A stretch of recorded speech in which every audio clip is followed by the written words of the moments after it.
পরিবার হয়তো কোনোদিনই জানবে না, তাদের কথা চিন্তা করে নিজের কত শত স্বপ্ন বিসর্জন দিয়েছি, ধ্বংস করেছি। তো আসলে আমরা পরিবারের বড় সন্তানগুলা, ছেলেগুলা,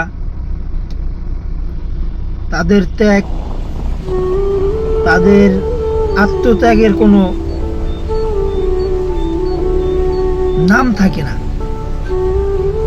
বা কোনো এটার কোনো মূল্য থাকে না। এগুলা বিদায়, আত্মত্যাগ, ক্ষুধা, তার কোনো,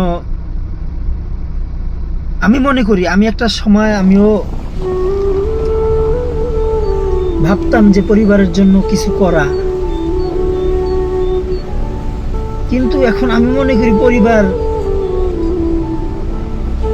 দুনিয়ায় পরিবার বলতে কিছুই নেই। আপনি আপনার নিজের। এখন কমেন্ট বক্সে বা আমার ভিডিও দেখার পর অনেকেই আমাকে বকতে পারে বা খারাপ ভাবতে পারে যে এটা কেমন কথা, পরিবার বলতে কিছু নেই। হ্যাঁ ভাই, আপনি আজকে মারা গেলে কালকে আপনার কিছু থাকবে? ওইরকমই মৃত্যুটা তো অনেক দূরে। দুনিয়ার জমিনে বেঁচে থেকেই আপনি হয়তো খারাপ সময় আসলে প্রমাণ পাবেন যে আপনার দুনিয়ায় কিছু নাই। এটাই দুনিয়ার বাস্তবতা।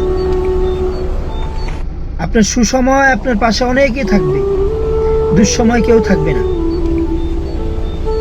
এটাই দুনিয়া। তো এই জন্যই বললাম যে দুনিয়ায় আপনার বলতে আপনি, পরিবার বলে বা আপনজন বলে কিছু নাই। দুনিয়ায় কারো কেউ আপন হয় না, শুধু স্বার্থের জন্য আপন হয়। স্বার্থ ফুরিয়ে যায়, আপনজন শেষ।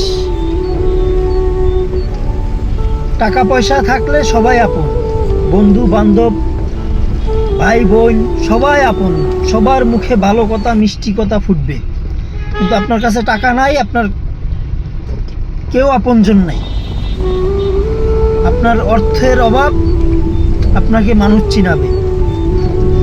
যখনই আপনার অর্থের অভাব দেখা দিবে, তখন আপনি আপনজন চিনতে পারবেন, কে আপন কে পর।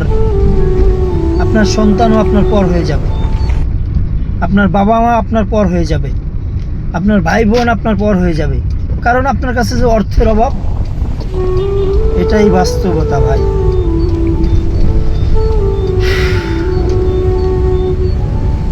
হয়তো আমার কথা অনেকের খারাপ লাগতে পারে, অনেকের মনে কষ্টও দিতে পারে, কিন্তু এটাই বাস্তবতা। আপনি এই পরিস্থিতির সম্মুখীন হবেন, তখনই বুঝতে পারবেন। আমারও এক সময় এরকম কথা খারাপ লাগতো। পরিস্থিতি মোকাবেলা করতে গেলে কিছুই খারাপ লাগে না ভাই।